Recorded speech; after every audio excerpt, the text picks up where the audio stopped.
So, good day sa ating lahat. Meron tayo itong Honda Click version 2 150. So, tuturuan ko kayo ngayon guys.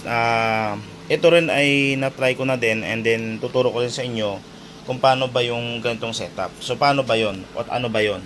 So, guys, using ating Smart FI2, so magre-retrieve tayo ng code ng kanyang receiver sa mga nawalan ng code na hindi na natin binubutas yung kanyang receiver pero dala yung unit ng motor. Okay? So, next time, ipapakita ko sa inyo paano mag-retrieve na walang motor. So, kumbaga, iwawiring lang natin doon. Okay. So, gagamitin nating adapter, yung main cable ng Smart FI and then nakasaksak sa ating K-line. And then battery clip. Makikita nyo na yan guys dito. Naka-off muna yung motor natin ha. So, makikita nyo naman yan dito. So, pupunta lang tayo dito sa advanced function. And then punta tayo sa Smart K Advance. And then read and renew.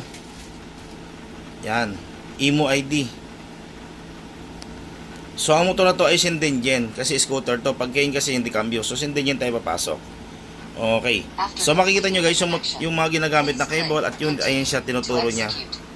Okay. So, ito yung main cable and then ito yung adapter nakasaksak dun sa K-line. And then, ito yung battery clip. So, yan yung kakailangan natin tools. Ngayon, ang gagawin natin dyan, susundan natin yung kanyang pinapakitang step. Inuna ko lang yung, ayun, kasi kabisado ko na siya. Okay. So, kung nakasalpak na to sa negative and positive, yung red ay positive, negative yung black. So, dapat wag kayo magkamali niyan guys ng polarity. So, continue natin. Sundan natin kung ano sinasabi niya doon sa screen. So, nakalagay dito, meron tayong read key ID. So, eSIM ID ngayon ang i-read natin. Ito guys magre-read tayo or magre-retrieve tayo ng code ng hindi na kinakalas yung receiver. Ayan yung receiver nino sa mga Honda. So, ilalagay natin dito read. And then nakalagay dito, the main cable from the vehicle's DLC jack. Lock the ignition in the off state. When okay. Finished, press OK. So, naka-off yung ating ignition switch. Pero naka-power yung ating Smart FI kasi gawa na may positive negative. Bubunutin na natin yung main cable. So, bunutin mo natin yan. Yan lang, yung sakit na yan. Yan, so binunutin natin. Pero may power pa rin yung ating Smart FI kasi may positive negative. So, continue lang natin. Okay, sabi niya, connect the main cable to the vehicle's DLC. Ignition lock is off. Finish, press OK. O ngayon, i-connect na natin yung main cable na yon. Ayan. Okay, so na-connect. And then okay natin siya.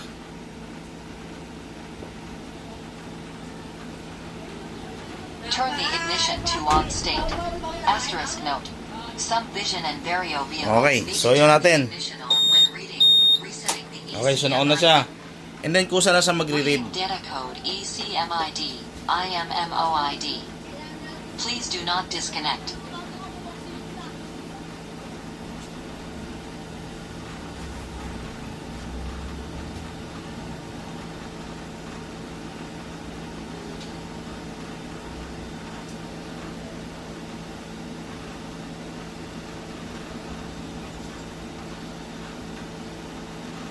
Ayun guys, so nakita natin yung code. Ngayon, ang pinakita niyang code, ayan yung 055-662-458. Ibig sabihin, yan yung pinaka-code ng ating receiver. Yan ngayon ang i-re-register natin sa bago nating remote na gagawin or ipapasok in case na nawala yung remote at yung kanyang code. So, ganun lang guys, kabilis na hindi natin binubutas yung receiver. So, para sa Honda lang ito guys, sa mga Yamaha, siguro soon pa yan madidiscover. Okay? So, ganun lang siya kabilis guys. Sana nasundan nyo guys ang pagbabasa ng code na yan. And then next na video, papakita ko lang sa inyo para sa naman yung EPROM na yan and write. And then write eSIM ID or renew kung para saan naman yan. So, pinakita ko lang sa inyo ngayon paano mag-read ng KID or paano mag-retrieve na gamit lang yung via K-line. Okay? So, magandang araw sa ating lahat. Information. So, yung na-read natin na yan para sure tayo na yung code ba na yan ay yan ba talaga yung magpapaandar dito sa motor o yan yung eSIM ID niya. Subukan natin. So, long press. Ayan. Magbiblink yung K. Okay. So, pag pindot ulit natin dito, wala tayong pipindutin kasi gawa 0 yan. Ayan. Okay. Sunod 5. 1, 2, 3, 4, 5. Every beat, papasok natin yung code na yun. Sunod 5. 1, 2, 3, 4, 5. Next 6. 1, 2, 3, 4, 5, 6. Next yan ay 6 uli. 1, 2, 3, 4, 5, 6. Next yan ay 2. 1, 2. Next ay 4. 1, 2, 3, 4. Next ay 5. 1, 2, 3, 4, 5. Next ay 8. 1, 2, 3, 4, 5, 6, 7, 8. Ayun. Pag tunog, ma-on mo na siya. Ayun, no? On. Diba? On na siya. Then start. I-start mo na yung motor. So, ibig sabihin yung code na na-read niya, eksakto. Okay?